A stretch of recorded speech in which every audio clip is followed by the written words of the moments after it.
पुष्कर से चित्रकूट धाम के उपासक संत पाठक महाराज ने कहा कि देवऋषि नारद का चरित्र आज के दौर में भी प्रासंगिक है।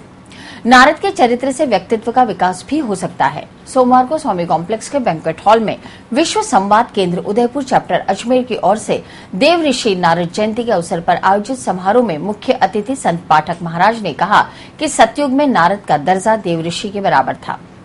नारद तीनों लोक, आसमान, धरती और पाताल में अपनी सुविधा से भ्रमण करते थे। नारद जी ईश्वरीय कृपा की वजह से ही दानव और देव के बीच सूचनाओं का आदान प्रदान करते थे। नारद की भूमिका को आज की पत्रकारिता से जोड़ते हुए संत पाठक ने कहा कि सूचनाओं के आदान प्रदान में नारद जी कभी भी अपने विचार नहीं रखते थे। नारद जी को दुनिया का सबसे पहला पत्रकार माना जा सकता है।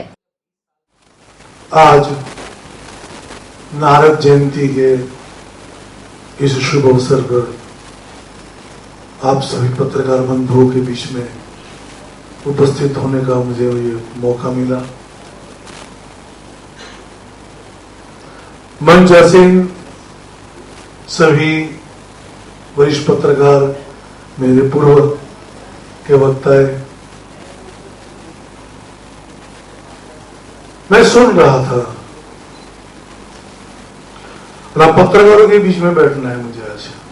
अभी आपने कहा ना, डर लगता है नारद जी के, और एक नारद को झेलना दिक्कत है, यहाँ इतने नारद है। समारोह में मुख्य वक्ता वरिष्ठ पत्रकार प्रताप राव ने कहा कि नारद जी हमेशा यथास्थिति के खिलाफ रहे। वे जहां भी गए वहां बदलाव हो गया। आज के पत्रकारों को भी ऐसा ही करना चाहिए। पत्रकार समाज में फैली बुराइयों को दूर कर सकता है। समारोह में सम्राट पृथ्वीराज चौहान राजकीय महाविद्यालय के प्राध्यापक और प्रमुख शिक्षाविद नारायण लाल गुप्ता ने कहा कि पत्रकार को समाज और सरकार के बीच सेतु का काम करना चाहिए। उन्होंने इस बात पर अफसोस जताया कि कुछ दिशा भ्रमित लोगों ने देवऋषि नारद की छवि को खराब किया है। पत्रकारिता या संवाद देने की परंपरा कहीं शुरू हुई होगी दुनिया में कहीं भी, और उसके मापदंड क्या हो सकते हैं सकारात्मक, तो वो नारद से आते हैं। दुर्भाग्य से कई फिल्मों में और टीवी सीरियल्स में नारद लीला, और ये आज मीडिया के साथ भी देखने को मिलता है कि हम बहुत आराम से आलोचना कर देते, लेकिन वो नारद देव, मानव या दानव सब जगह पूज्य है, सब जगह जा सकते हैं, सबसे निरपेक्ष रह सकते हैं, और कुल मिलाकर लोक कल्याण की भावना है। और इसलिए विश्व में पत्रकारिता के बहुत मापदंड वर्तमान में लोगों ने स्थापित किए हैं और उनके आधार पर वैश्विक पुरस्कार भी हैं।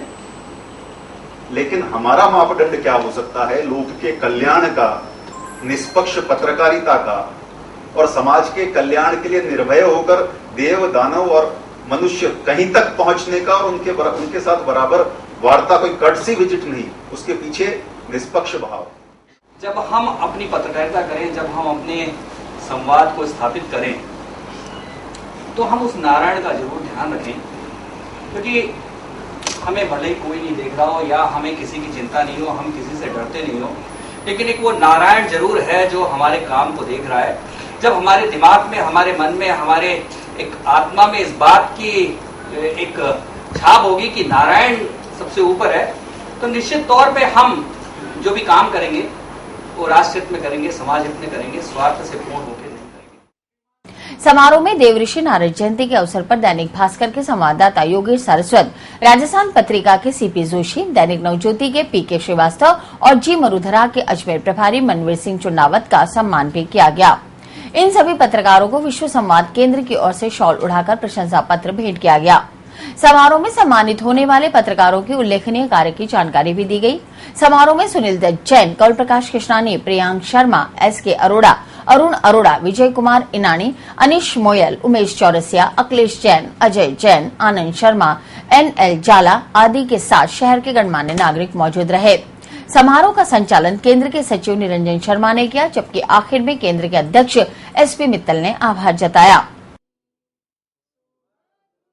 विश्व संवाद केंद्र उदयपुर के चैप्टर अजमेर द्वारा आज देवऋषि नारद की जयंती पर एक कार्यक्रम, विचार गोष्ठी और उसके पश्चात पत्रकार सम्मान समारोह का कार्यक्रम आयोजित किया गया, जिसमें अजमेर के प्रमुख पत्रकारों का यहाँ सम्मान किया गया। आज के इस कार्यक्रम में फर्स्ट इंडिया के संपादक माननीय प्रताप राव जी का मुख्य उद्बोधन रहा तथा पुष्कर स्थित चित्रकूट धाम के प्रमुख संत पाठक जी महाराज का आशीर्वचन स्वरूप हमें उद्बोधन सुनने को मिला।